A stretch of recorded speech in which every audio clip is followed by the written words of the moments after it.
Buenos días. Quiero comenzar diciendo algo muy importante. Cuando ves protestas masivas en las calles de un país con un aparato estatal represivo poderoso, cuando ves a gente ordinaria arriesgando arrestos, intimidación y violencia estatal para alzar sus voces, no estás mirando un momento pasajero de teatro político. Estás mirando la manifestación de algo profundamente estructural. Lo que está sucediendo en Moscú no es principalmente un problema político, es un problema económico. Es el fracaso de un sistema específico de organización de la producción y distribución de riqueza.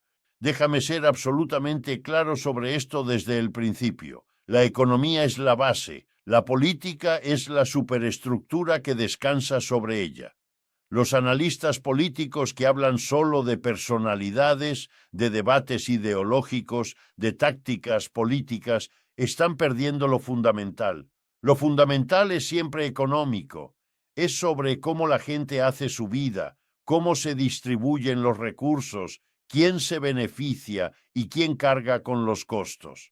Cuando miramos Moscú, necesitamos preguntarnos, ¿qué sistema económico está fallando? ¿Por qué está fallando? ¿Quién se beneficia? ¿Quién sufre? ¿Qué alternativas están emergiendo? Estas son las preguntas que el análisis serio debe responder, y son las preguntas que quiero explorar contigo hoy. Para entender lo que está pasando ahora, tenemos que volver a 1991, al momento en que la Unión Soviética se derrumbó y Rusia abrazó el capitalismo.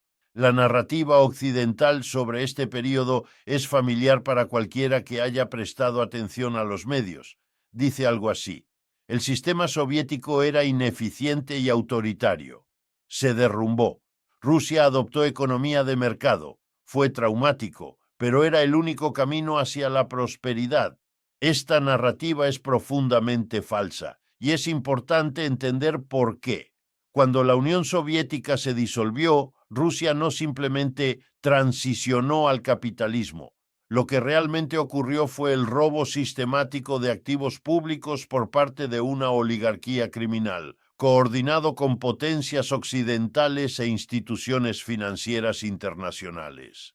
Las estadísticas cuentan la historia. Entre 1990 y 1995, el PIB ruso cayó aproximadamente un 50%. Los salarios reales se desplomaron, la esperanza de vida decline, las tasas de mortalidad se dispararon. Millones de personas que habían sido educadas, empleadas, con vivienda y atención médica garantizadas, de repente se encontraron empobrecidas, desempleadas y desesperadas. Esto no fue un desastre natural, no fue la consecuencia inevitable de pasar a un mercado libre, fue el desmantelamiento deliberado de un sistema social que había garantizado seguridad material básica, reemplazado por un sistema diseñado para extraer riqueza hacia una pequeña élite. El sistema soviético, cualquiera sean sus muchas fallas y características autoritarias, había construido un sistema integral de provisión social.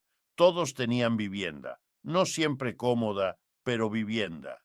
Todos tenían trabajo. Había atención médica y educación universal. Había pensiones. Había una red de seguridad social. Ahora entiende lo que significa el capitalismo liberalizando tal sistema. Significa: tu vivienda era propiedad estatal, ahora será privatizada, y aquellos que no puedan comprar sus apartamentos estarán sin hogar. Significa: tu trabajo era garantizado por el Estado, ahora estás sujeto a fuerzas de mercado y puedes ser lanzado al desempleo sin apoyo. Significa: tu atención médica y educación eran gratuitas, ahora son mercancías que solo los ricos pueden acceder. Para la gran mayoría de los rusos, el capitalismo ha significado la inmiseración, y esta inmiseración es estructural, no accidental. Fluye de la lógica del capitalismo mismo.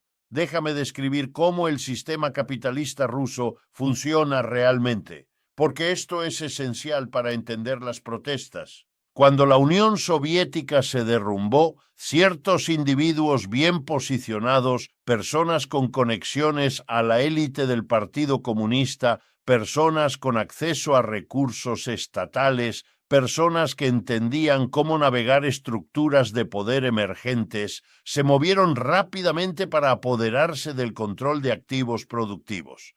El proceso se llamó privatización, que suena neutral, técnico.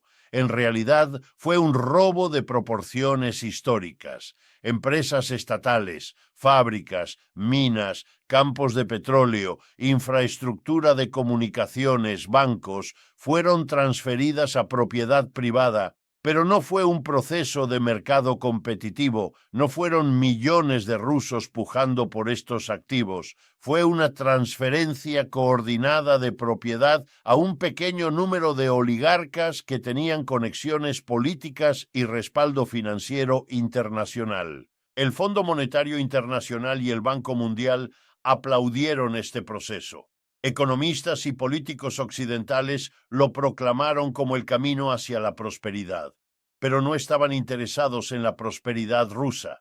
Estaban interesados en incorporar a Rusia al sistema capitalista global en una posición subordinada, como fuente de materias primas y mano de obra barata.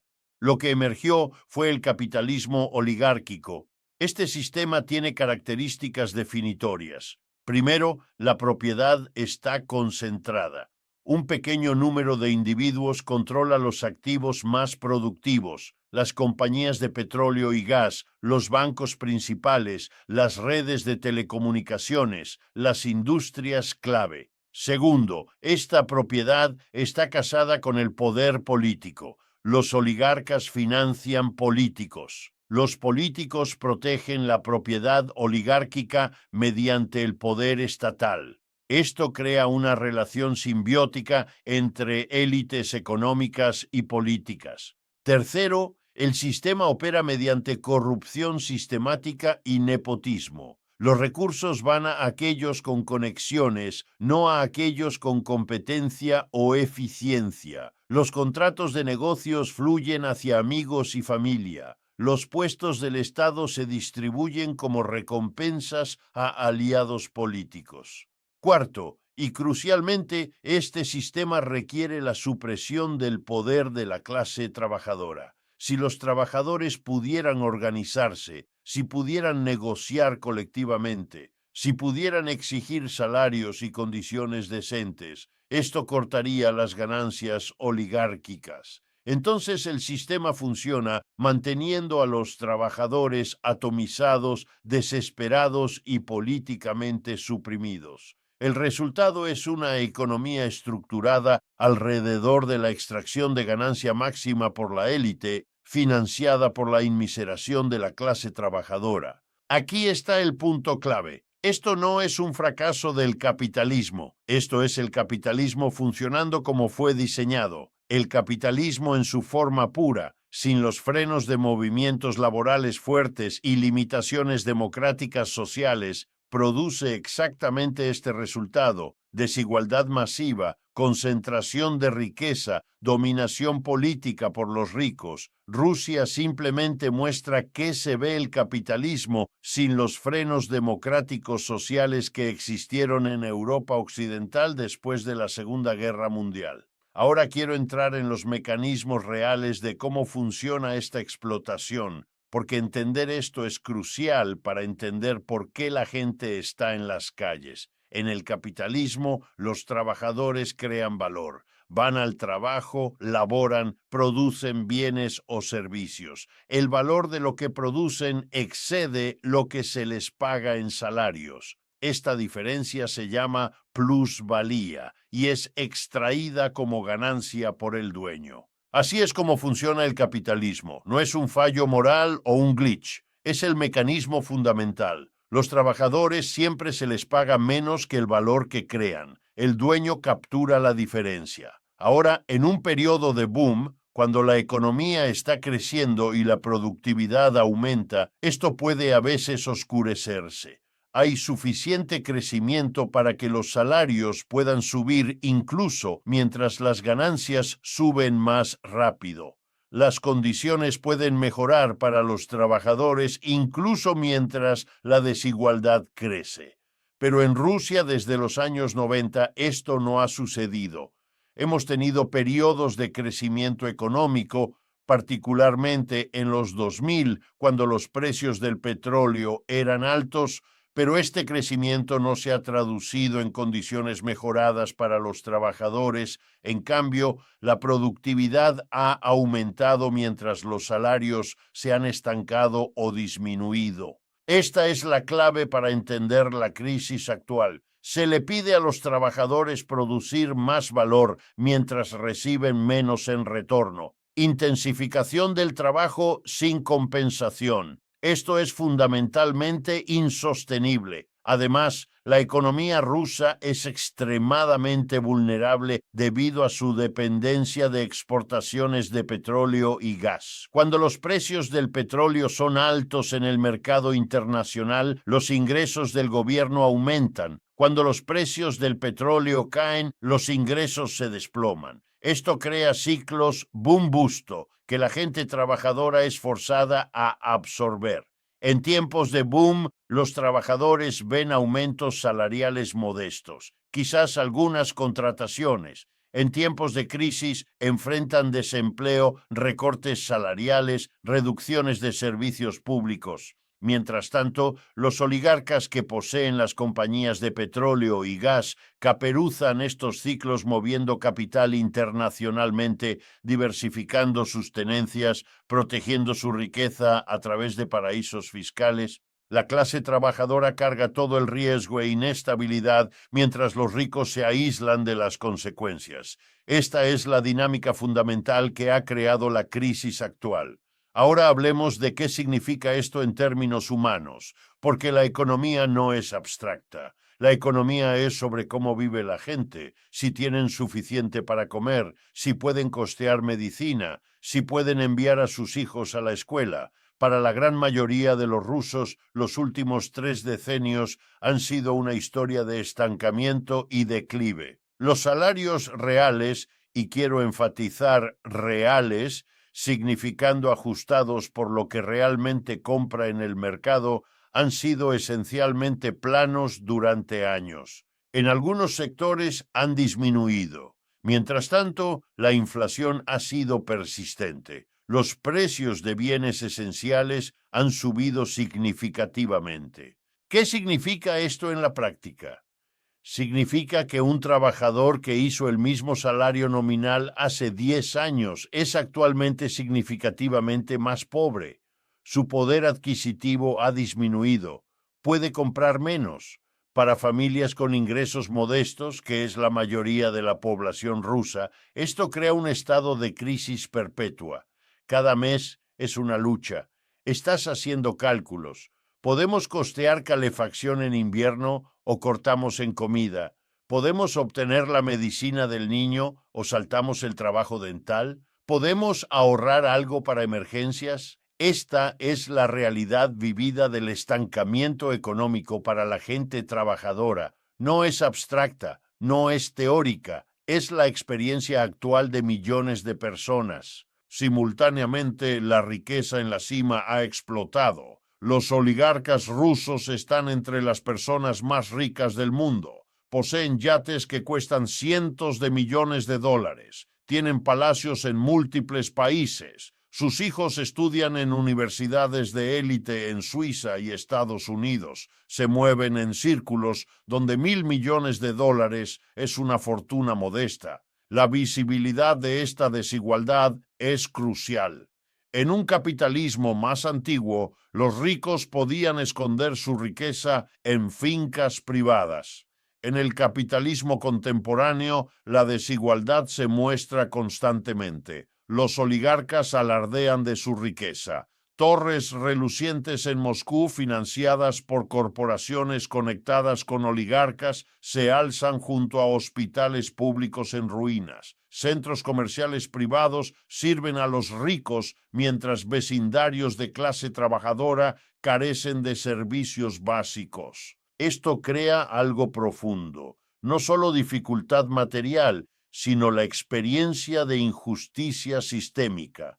La gente ve que hay suficiente riqueza para proporcionar vivienda decente, atención médica, educación para todos. Ve que los oligarcas están demostrando esta abundancia diariamente a través de su consumo ostentoso. Aún así, se les dice que no hay dinero para servicios públicos, no hay dinero para aumentos salariales, no hay dinero para pensiones. Esto genera un tipo de indignación moral que es más poderosa que la mera dificultad económica. La gente entiende que está siendo robada, entiende que el sistema está amañado.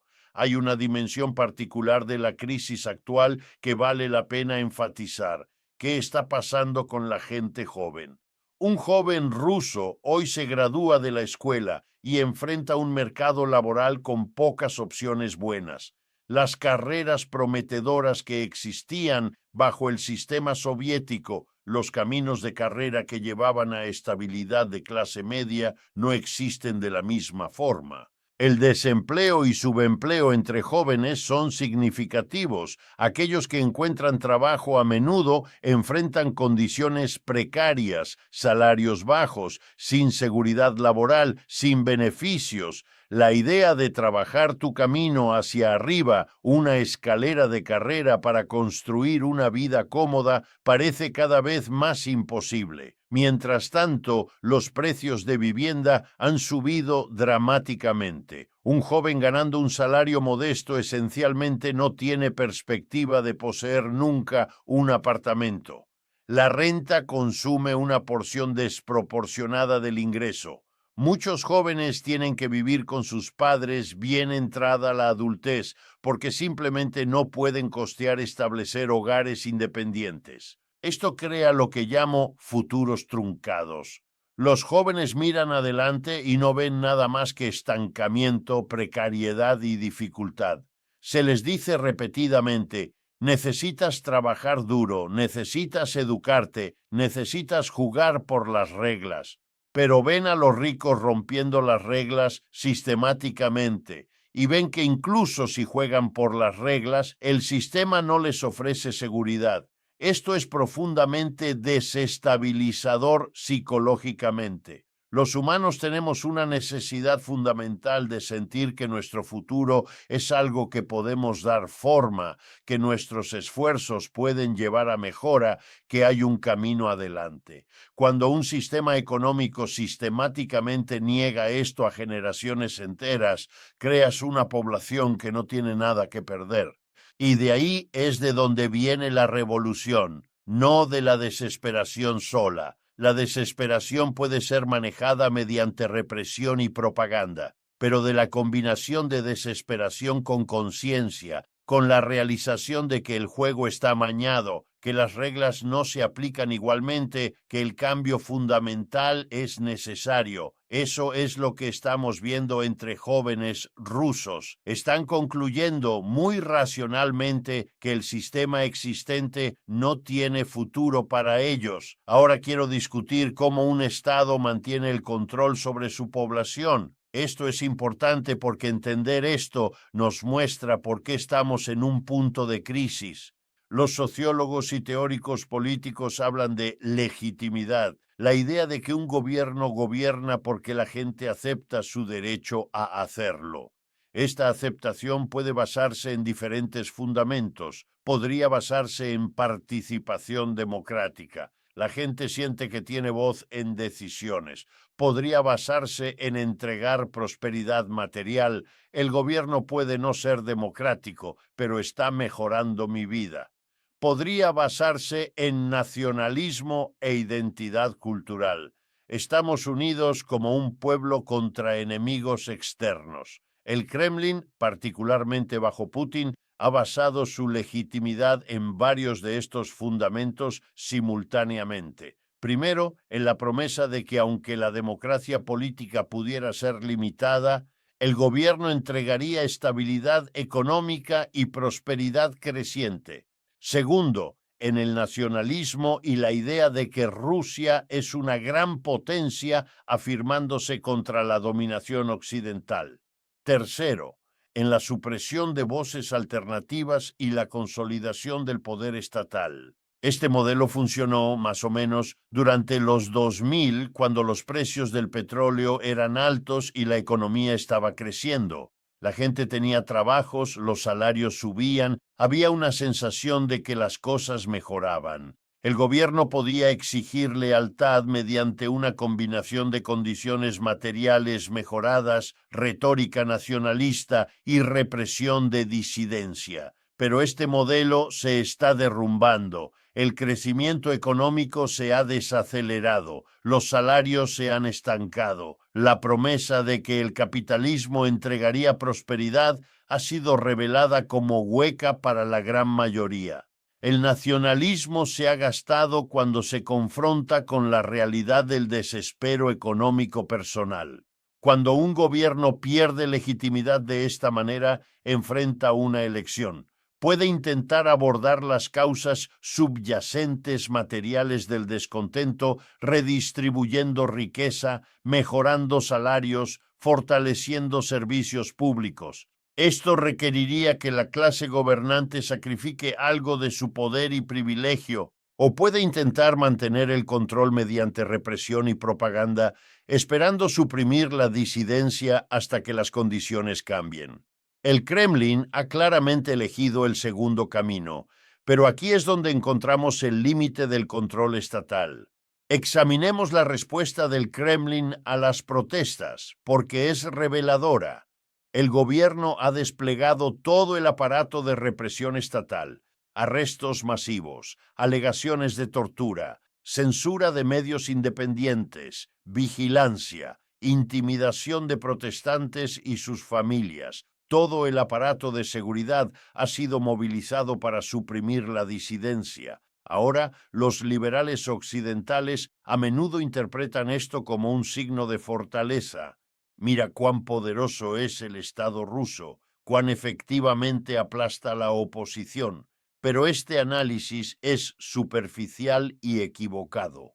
Realmente la represión masiva es un signo de debilidad, es un signo de que el Estado no puede gobernar mediante el consentimiento, es un signo de que la legitimidad ha colapsado y el régimen debe recurrir a la coerción. Piénsalo lógicamente, si un gobierno realmente disfrutara del apoyo de su gente, ¿por qué necesitaría arrestar protestantes? ¿Por qué necesitaría censurar medios independientes? ¿Por qué necesitaría intimidar ciudadanos? Un gobierno confiado se compromete con la crítica, es lo suficientemente seguro para tolerar disidencia. Pero cuando un gobierno no puede tolerar ninguna oposición, cuando debe criminalizar la protesta, cuando debe encarcelar organizadores, cuando debe crear un clima de miedo, esto revela que el régimen sabe que su legitimidad es papel mojado.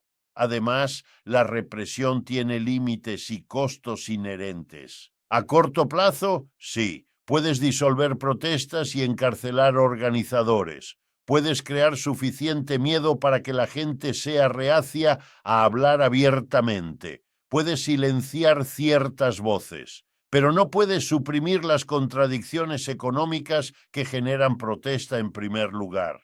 No puedes hacer que los salarios estancados suban mediante represión. No puedes hacer que la inflación desaparezca mediante censura. No puedes resolver el desempleo mediante arrestos. Cada persona detenida se convierte en un símbolo de violencia estatal. Sus familias y comunidades recuerdan. Las historias circulan a través de redes clandestinas. No estás eliminando realmente la oposición. La estás radicalizando, empujándola más profundamente, creando redes de solidaridad forjadas a través del sufrimiento compartido.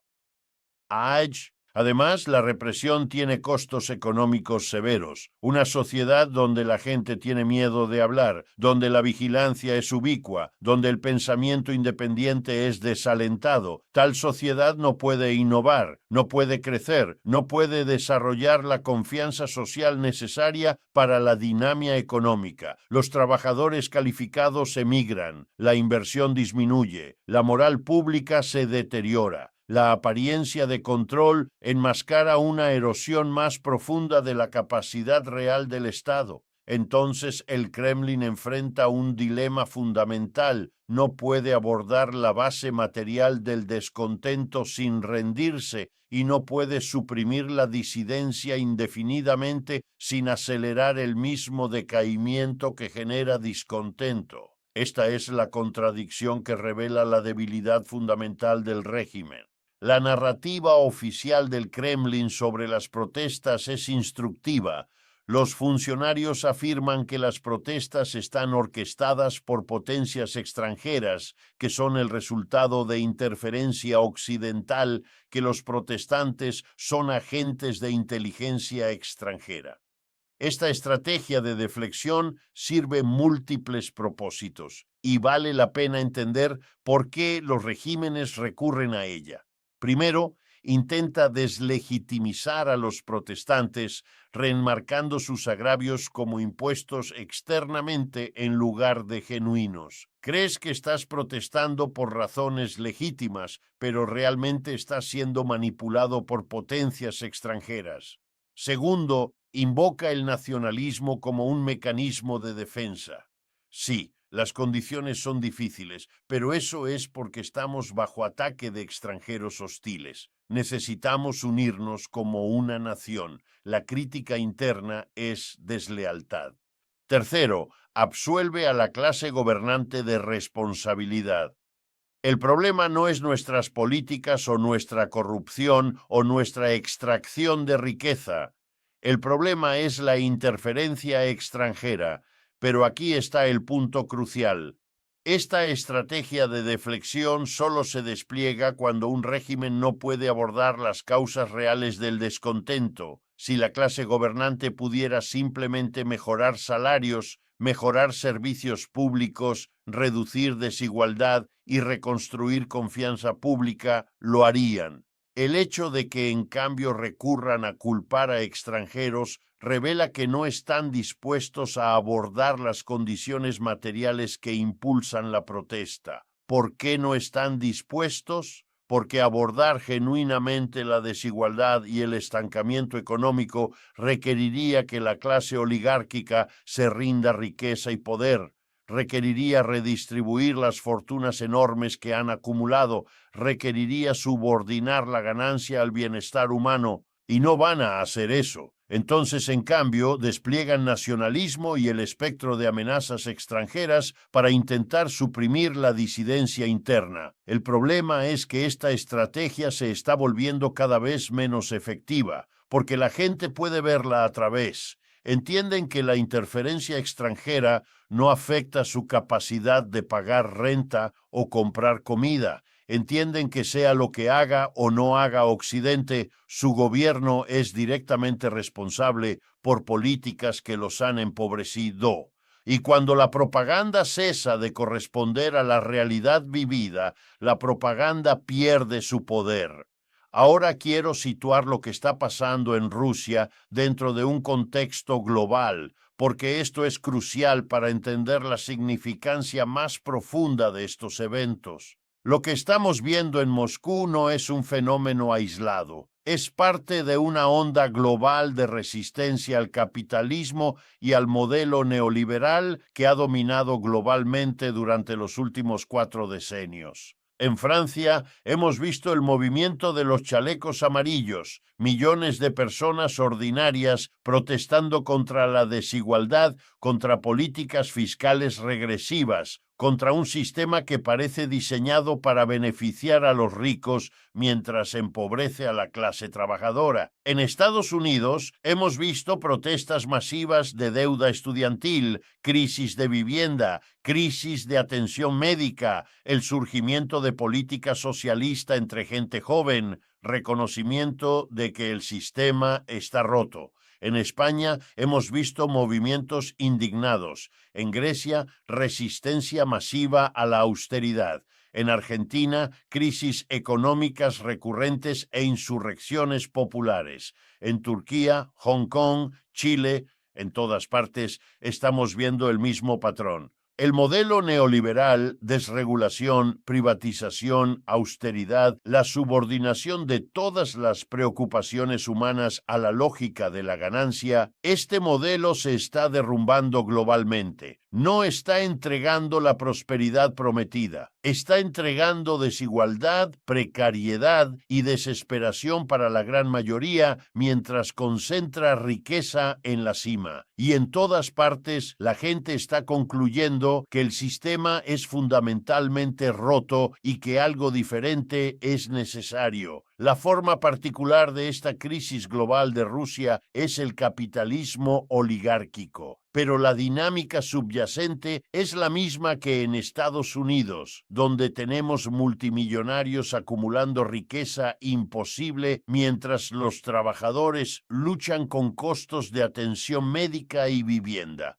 Es la misma que en Europa, donde políticas de austeridad han devastado servicios públicos mientras los bancos son rescatados. Es la misma globalmente. Lo que hace a Rusia significativa es que esta contradicción ha alcanzado una forma especialmente aguda y la gente está comenzando a actuar sobre ella. Esto tiene implicaciones globales. Cuando la resistencia se propaga en una de las potencias principales del mundo, cuando una población con historia de lucha revolucionaria comienza a desafiar el sistema, esto reverbera internacionalmente, empodera movimientos en otro lado, sugiere que el sistema es vulnerable globalmente. Ahora quiero dirigirme a algo que está emergiendo de las protestas, el desarrollo de nueva conciencia política y la imaginación de alternativas.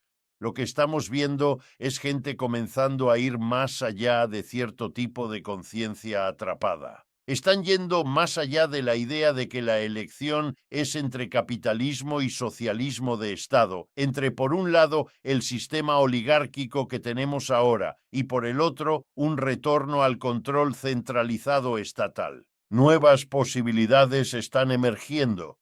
La gente está preguntando, ¿podríamos tener una economía que no sea dirigida ni por oligarcas para su ganancia, ni dirigida por un Estado centralizado? ¿Podríamos tener una economía democráticamente controlada por trabajadores y comunidades? Estas no son fantasías utópicas. Hay modelos del mundo real para este tipo de organización económica. Cooperativas de trabajadores, por instancia. Una empresa colectivamente poseída por aquellos que trabajan en ella, donde decisiones se toman democráticamente, donde ganancias se distribuyen equitativamente entre aquellos que las crearon. Estas existen y funcionan exitosamente. La Corporación Mondragón en España es una federación de cooperativas con decenas de miles de trabajadores y opera rentablemente en mercados globales mientras mantiene control democrático y distribución equitativa. Economía participativa, donde comunidades colectivamente deciden qué debería producirse y cómo los recursos deberían asignarse. Esto requiere un nivel mucho más alto de participación democrática que existe en el capitalismo, pero es coherente teórica y prácticamente. Socialismo ecológico, que reconoce que la obsesión capitalista con crecimiento infinito en un planeta finito es insostenible y que prioriza el bienestar humano y sostenibilidad ambiental sobre la acumulación de ganancia. Estas alternativas no son solo teóricas, están siendo experimentadas ahora en varias partes del mundo. Cooperativas de trabajadores existen, fideicomisos de tierra comunitarios existen, socialismo municipal existe. La gente está construyendo alternativas en los espacios y grietas del sistema existente. Lo que las protestas moscovitas sugieren es que si un movimiento genuinamente revolucionario emergiera, uno capaz de contender por el poder del Estado, estas alternativas podrían ser ampliadas, podrían convertirse en el principio organizador para toda una economía. Esta es la significancia profunda de las protestas. No son solo sobre obtener mejores salarios dentro del sistema existente, son sobre la posibilidad de transformar fundamentalmente el sistema mismo. Aquí es donde quiero dirigirme a algo que es crucial y a menudo pasado por alto en discusiones de movimientos de protesta, la distinción entre estallidos espontáneos de ira y movimientos organizados capaces de lograr cambio fundamental. Las protestas en Moscú son actualmente significativas en que representan una erupción de ira contra el sistema, pero aún no se han coalescido en un movimiento sustentado y organizado con visión clara y capacidad estratégica. Aquí es donde la historia nos enseña lecciones cruciales.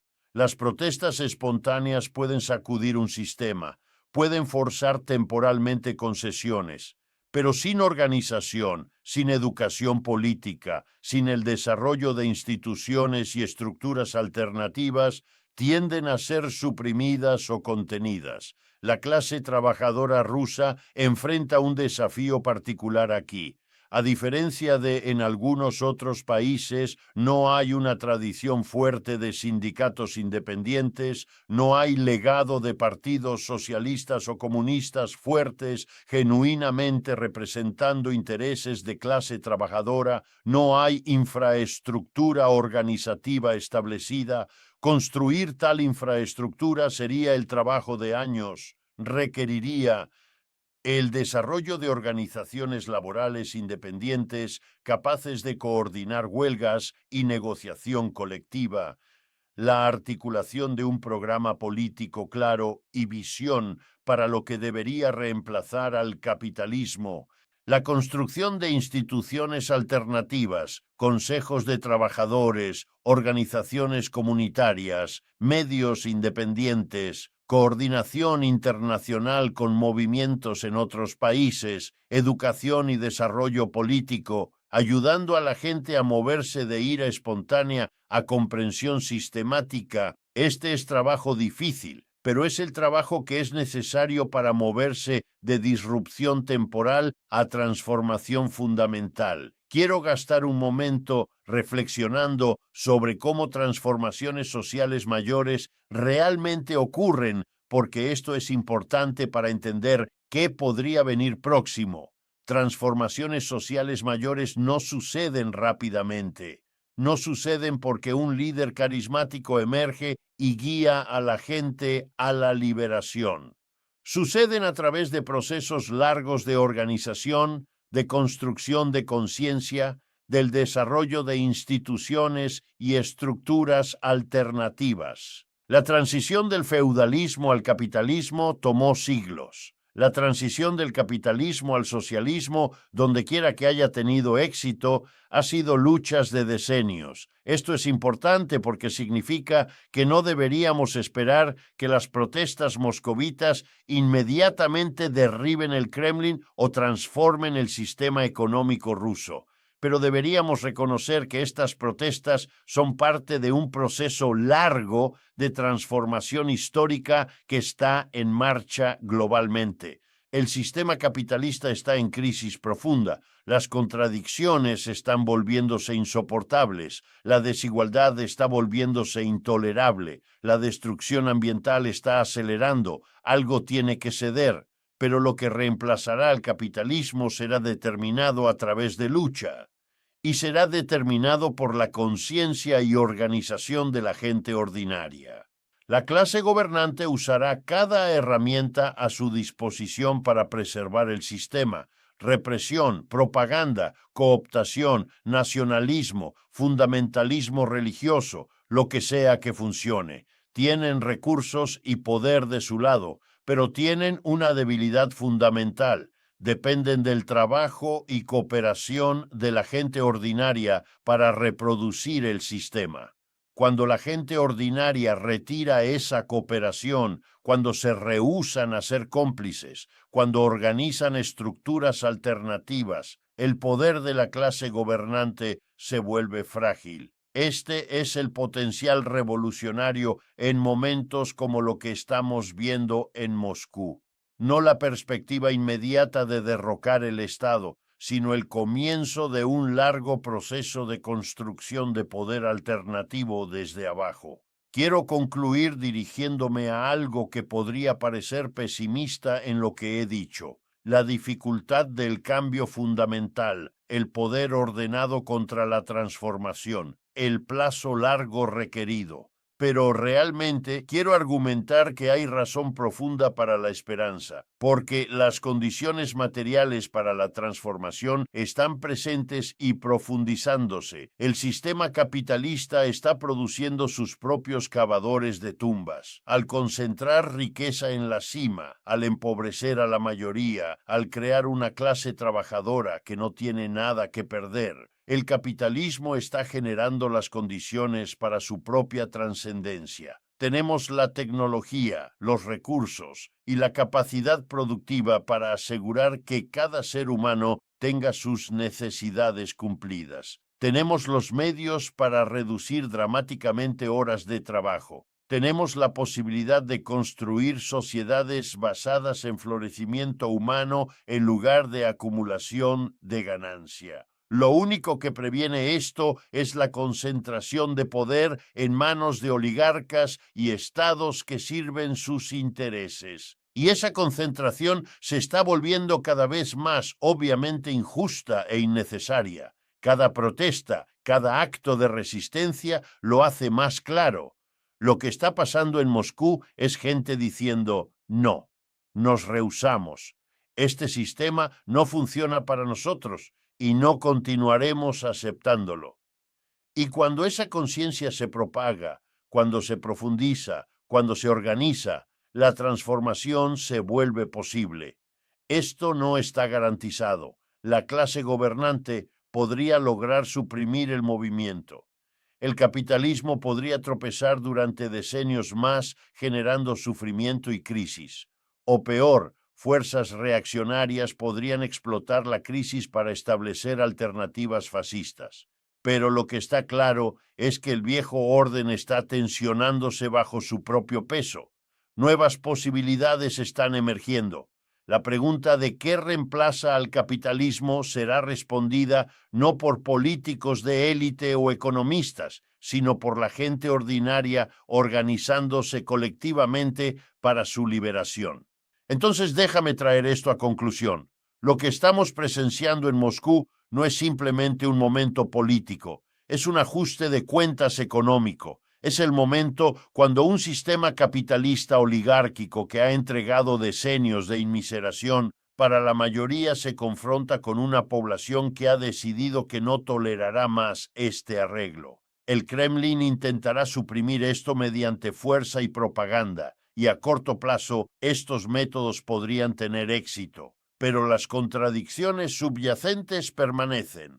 El sistema económico permanece fundamentalmente roto. Los intereses de los oligarcas permanecen fundamentalmente opuestos a los intereses de la gente ordinaria. En la historia nos enseña que cuando un sistema pierde legitimidad tan completamente, cuando la brecha entre ideología y realidad se vuelve tan ancha, cuando la gente ordinaria comienza a afirmar su agencia colectiva, los días del viejo orden están numerados. Lo que lo reemplazará permanece siendo determinado. Dependerá de si las protestas moscovitas se desarrollan en un movimiento sustentado y organizado. Dependerá de si una visión de genuinas alternativas emerge. Dependerá de si la gente trabajadora en Rusia conecta su lucha con resistencia global más amplia.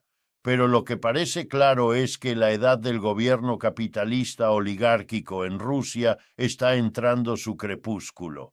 La gente está comenzando a moverse, y cuando lo hacen, todas las fuerzas de seguridad y toda la propaganda en el mundo no pueden sostener la historia. La insurrección moscovita es así no un punto final, sino un comienzo. Es el comienzo de un ajuste de cuentas más profundo con qué tipo de sociedad será Rusia y qué tipo de mundo crearemos. ese ajuste de cuentas se desplegará durante años y decenios, pero ha comenzado, y eso importa más que cualquier resultado político actual o represión del Estado podría sugerir.